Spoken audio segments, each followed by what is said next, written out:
Hello বন্ধুরা, কেমন আছো তোমরা সবাই? আশা করি সবাই ভালো আর সুস্থ আছো। এইভাবেই ভালো থেকে সুস্থ থেকে আমার পাশে থেকো, আমার সাথে থেকো। আমি পিয়ালি আজ চলে এসেছি আমার শখের রান্নাঘরে তোমাদের জন্য সাজিয়ে নিয়ে দুর্দান্ত রেসিপি। আশা করি ব্যানার দেখে অনেকটাই বুঝে গেছো যে আজকে আমি কি তোমাদের সাথে শেয়ার করব। তাই কথা না বাড়িয়ে চলে যাই সোজা রেসিপির দিকে। দেখে নিই যে কত সুন্দরভাবে এই রেসিপিটা ঘরে উপস্থাপনা করে পরিবারের সবার মুখে হাসি ফোটানো যায়। বিশেষ কিছু উপকরণ লাগে না, তবু যদি তোমাদের মনে হয় সেটা তোমরা তোমাদের পছন্দ মতো অ্যাড করে নিও। কাজু, কিশমিশ, বরফি যা খুশি। কিন্তু আমি আজকে ঘরের যা উপকরণ ছিল সেটা দিয়েই বানিয়ে নিয়েছি এই রেসিপিটা মুখরোচক। টিফিনে, ছুটির দিনে বা অফিসের সময় যখনই খুশি তুমি এটা বানিয়ে নিয়ে দিতে পারো আত্মীয় পরিজনদের। তাহলে চলো কথা না বাড়িয়ে সোজা চলে যাই রেসিপির দিকে। এখানে দেখো আমি চিড়ে নিয়ে নিয়েছি এবং চিড়েগুলো খুব ভালোভাবে লক্ষ্য করলে তোমরা বুঝতে পারবে এটা দেশি চিড়ে, মেশিনে তৈরি চিড়ে নয়। এই চিড়েটা সহজে গলে যায় না বলে এটা আমি নিয়ে নিয়েছি। আর নিয়েছি দেখো এখানে লঙ্কা কুচি, পেঁয়াজ কুচি, কিছু বাদাম ভাজা আর একটা টমেটো। আর নিয়ে নিয়েছি এখানে কিছু পরিমাণ সবজি। তোমরা চিড়ের পরিমাণ অনুযায়ী সবজিটা নিয়ে নেবে। এখানে আমি বিনস, গাজর, আলু আর কিছু বাঁধাকপির পাতা কুচি করে কেটে বেছে ধুয়ে রেখে দিয়েছি। অন্যদিকে দেখো একটা কড়াই বসিয়ে দিয়েছি।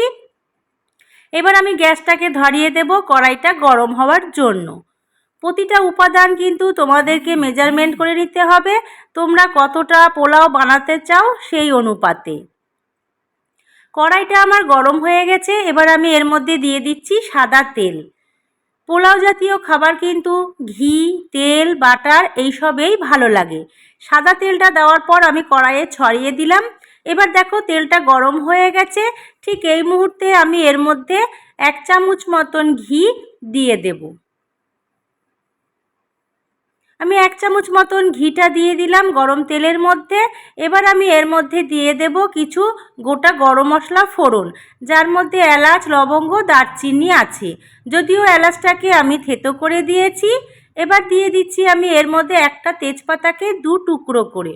এবার বেশ কিছুক্ষণ এটাকে একটু ফ্রাই করে নেব, একটা সুন্দর গন্ধ আসা পর্যন্ত। এবার এটা দেখো খুব সুন্দরভাবে ফ্রাই হওয়ার পর আমি কুচি করে রাখা পেঁয়াজটা দিয়ে দিচ্ছি তেলের মধ্যে। এখানে একটা পেঁয়াজ আমি গোটা নিয়ে নিয়েছি। পেঁয়াজগুলোকে দেখো আমি ভালোভাবে সাঁতলিয়ে নিচ্ছি। আর অবশ্যই গ্যাসের ফ্লেমটা এই মুহূর্তে কিন্তু আমি লো করে রেখেছি, যাতে পেঁয়াজগুলো খুব বেশি লাল না হয়ে যায়। হালকা একটা গোল্ডেন কালার এলেই পেঁয়াজগুলো কিন্তু আমার সুন্দরভাবে ফ্রাই হবে। এবার আমি এর মধ্যে দিয়ে দিচ্ছি দেখো কুচি করে রেখেছিলাম যে লঙ্কার টুকরোগুলোকে, সেই লঙ্কার টুকরোটা আমি এখানে 3টে কাঁচা লঙ্কা নিয়েছি কুচি করে। তোমরা যে যেরকম পছন্দ করবে সেই অনুপাতেই ঝালটা এখানে ব্যবহার করবে। খুব সুন্দরভাবে লঙ্কা আর পেঁয়াজটাকে দেখো আমি সাঁতলিয়ে নিচ্ছি কড়াইয়ের মধ্যে। এবার আমি এর মধ্যে দিয়ে দিচ্ছি দেখো একটা ডিম ফাটিয়ে। তোমরা ডিমের পরিমাণটা বাড়াতে পারো, তাতে কোনো রকম অসুবিধে নেই। একটা ডিম দিয়ে খুব ভালোভাবে দেখো আমি ফ্রাই করে নিচ্ছি লঙ্কা আর পেঁয়াজের সাথে। দারুণ টেস্টি একটা রেসিপি, সহজেই বাচ্চারা পছন্দ করে আর চটজলদি তৈরি হয়ে যায়, আর খেতেও কিন্তু ভীষণ সুস্বাদু। অনেক সময় বাচ্চারা সবজি খেতে চায় না, তাই এই রকম মুখরোচক যদি কিছু বানানো যায় তাহলে তাদের কিন্তু এই সবজিও খাওয়া হয় এবং পুষ্টিটাও ভেতরে যায়। তাই মাঝে মধ্যে এই ধরনের রেসিপি বানানোই যেতে পারে। খুব ভালোভাবে দেখো ডিমটাকে আমি ফ্রাই করে নিয়েছি। এবার আমি এই ডিমটা ফ্রাইয়ের মধ্যে দিয়ে দেব সবজির টুকরোগুলোকে, যে সবজিগুলোকে আমি কুচি করে কেটে ভালো করে ধুয়ে বেছে জল ঝরিয়ে রেখেছিলাম, সেই সবজিগুলোকে আমি কড়াইয়ের মধ্যে দিয়ে দিলাম এবং ভালোভাবে সমস্ত উপকরণের সাথে দেখো আমি মিশিয়ে নিচ্ছি। গ্যাসের ফ্লেমটাকে এবার আমি মিডিয়াম করে নিয়েছি, যাতে সবজিগুলো ভালোভাবে আমার রেডি হয়ে যায়, কিন্তু অতিরিক্ত ফ্রাই না হয়। যে কোনো সবজি অতিরিক্ত ফ্রাই হলে তার পুষ্টিগুণ কিন্তু নষ্ট হয়ে যায়। সেই জন্য আমি একটু ঢাকা দিয়ে রেখে দিয়েছিলাম 2-3 মিনিট মতন। এবার ঢাকনাটাকে তুলে নিয়ে দেখো আবারও আমি নেড়ে চেড়ে নেব খুব ভালোভাবে সবজিগুলোকে। প্রথম থেকে শেষ পর্যন্ত ভিডিওটি তোমাদের দেখার অনুরোধ রইল। ভিডিওটি ভালো লাগলে অবশ্যই লাইক, কমেন্ট, শেয়ার করতে ভুলো না। আমি যে টমেটো নিয়েছিলাম একটা ছোট, সেটাকে টুকরো করে দেখো এর মধ্যে দিয়ে দিয়েছি। এবার আমি দিয়ে দিচ্ছি স্বাদ অনুসারে এর মধ্যে লবণ।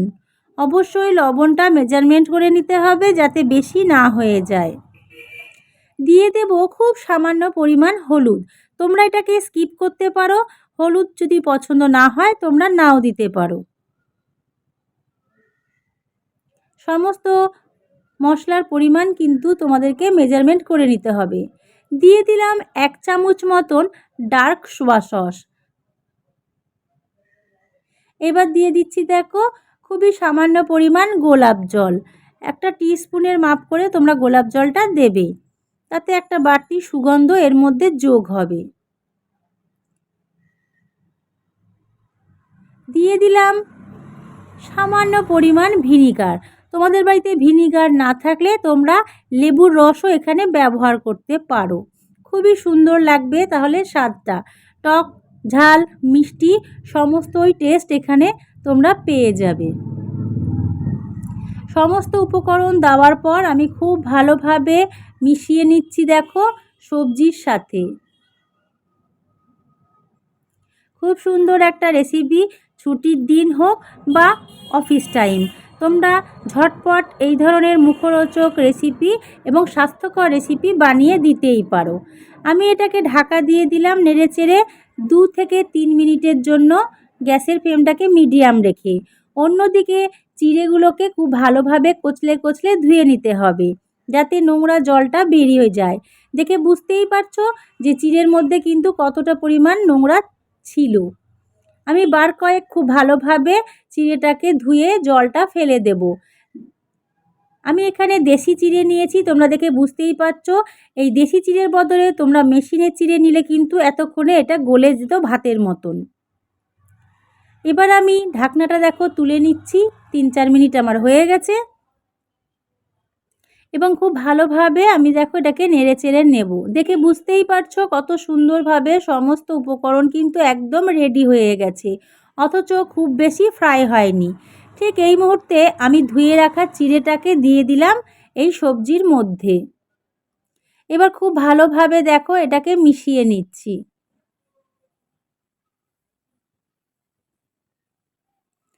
সমস্ত উপকরণের সাথে খুব ভালোভাবে আমি মিশিয়ে নিচ্ছি। আর কালারটা এত সুন্দর এসেছে, তার সাথে গন্ধটাও কিন্তু অপূর্ব বের হয়েছে।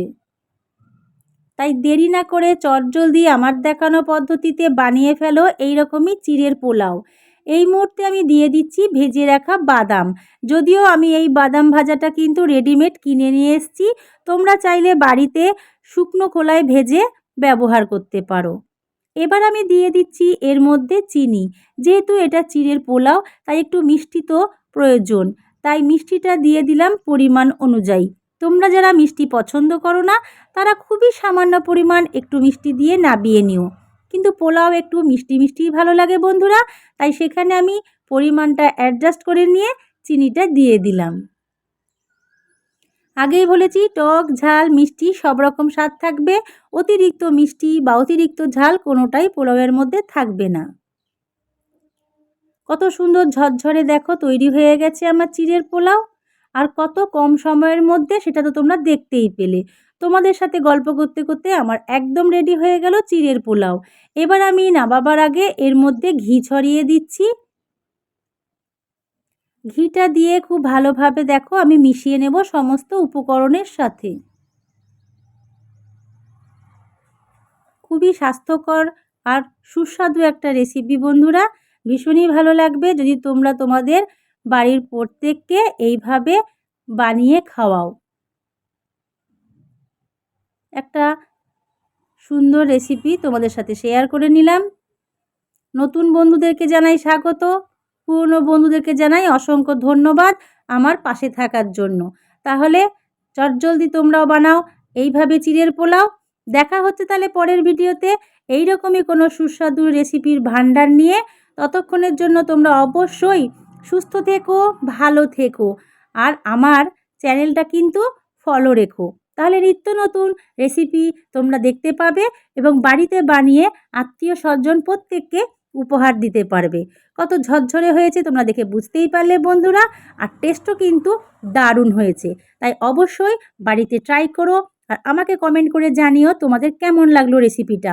আর অন্য কোনো রেসিপি যদি চাও অবশ্যই কমেন্ট করতে ভুলো না। তাহলে আজকের মতন টাটা বন্ধুরা।